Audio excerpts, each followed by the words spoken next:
सेटा हम भल पाइबा कारण एटा मंच नुहे एटा उद्देश्य पूरा बड़ अपन आह्वानटा गोटे अभियानटा जो आम उद्देश्य रखीचु अवश्य आम जी ओडिशा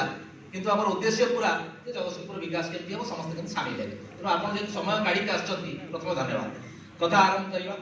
आपण बालिकुदा समारोह लगातार विधायक होइछथि ब्लॉक चेयरमैन रे तृणमूल उठिछथि आपण छात्र राजनीति रे आपण मध्ये सफल होइछथि वर्तमान जगतसिंहपुर दायित्व आपण एतिकी समय भितरे कौन कार्यक्रम आपण हाथ में माने आपण द्वारा कौन कौन है बालिकुदा आश्रम कथा कहूँ जगतसिंहपुर कौन कौन कर पारछथि प्रशांत किल मु प्रथमे जी ओडिशा आपण को ये कार्यक्रम पाई आपण को बहुत बहुत धन्यवाद जणेबी जगतसिंहपुर जिला ओडिशा नु भारत मानचित्र रे कृषि शिल्प शिक्षा संस्कृति की नहीं गोटे अपूर्व समन्वय क्षेत्र एवं माँ सारला बागदेवी पीठ जगतसिंहपुर यार एक स्वतंत्र परिचिति अच्छी किंतु